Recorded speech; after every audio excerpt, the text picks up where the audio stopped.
जम्मू कश्मीर में विधानसभा चुनावों के लिए प्रचार कर रहे कांग्रेस के महासचिव सचिन पायलट ने रविवार को बीजेपी पर जोरदार हमला किया। पायलट ने कहा कि बीजेपी नेता चुनावों में पाकिस्तान के कब्जे वाले कश्मीर पीओके का राग अलाम रहे हैं, जबकि पिछले 10 वर्षों में उनके पास बहुमत था। जम्मू कश्मीर के लोगों ने मन बनाया है कि कांग्रेस और अलायंस की सरकार यहाँ बनने जा रही है। जब सरकार बनेगी और उम्मीदवार भी आपके अलायंस का होगा, तब आपके क्षेत्र में विकास हो सकता है। जिन लोगों को आपने पहले मौका दिया, वो बिना चुने हुए भी बड़े बड़े घोटालों को अंजाम दे रहे हैं, और ये नौजवान आपके लिए संघर्ष कर रहा है। आज मैं बीजेपी के लोगों से पूछना चाहता हूं, आपने देश में सरकार चलाई 10 साल, आपने बहुत सारे वादे किए थे।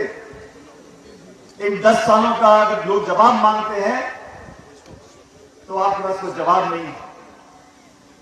भारतीय जनता पार्टी ने हमारे देश के नौजवान जो सेना में भर्ती होना चाहते हैं, जो फौज में भर्ती होना चाहते हैं, और मैं जानता हूं ये सरहदी इलाका है, यहां के लोग अपनी मातृभूमि के लिए मरने मिटने को तैयार हैं, चाहे वो किसी मजहब के हों।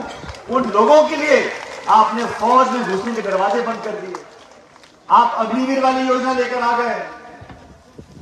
ये अग्निवीर की योजना क्या है? या बच्चों को मौका दो और 4 साल बाद नौकरी खत्म। खुद तो 10 साल हो गए और 5 साल और मांग रहे हैं। खुद के लिए 15 साल, और जो फौज में नौकरी करेगा उसको 4 साल।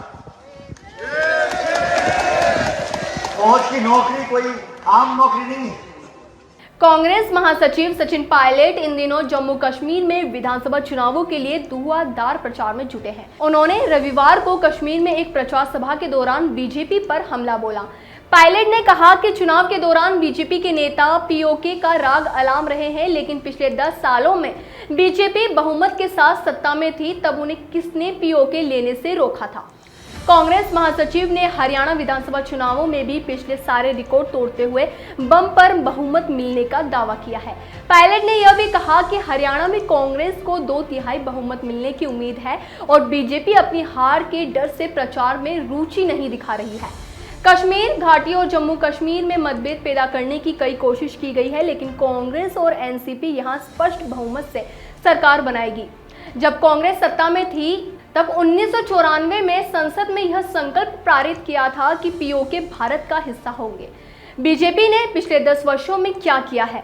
पायलट ने यह भी कहा कि बीजेपी द्वारा जानबूझकर चुनावों के बीच पीओके का मुद्दा उठाना देश में बढ़ती बेरोजगारी और गुस्से से ध्यान हटाने का प्रयास है। बता दें कि जम्मू कश्मीर में चुनाव के 2 चरण पूरे हो चुके हैं और कांग्रेस तथा एनसीपी का गठबंधन शीर्ष पर है। मोदी जी को अपने काम पर ध्यान देना चाहिए। चुनावी माहौल गर्म होता जा रहा है और पायलट की टिप्पणियों से यह स्पष्ट होता है कि कांग्रेस बीजेपी के साथ जोरदार मुकाबले के लिए तैयार है। जम्मू कश्मीर की राजनीति में क्या बदलाव आएगा, यह देखना बाकी है। जब तक के लिए आप देखते रहिए हमारे चैनल द फैक्ट इंडिया को।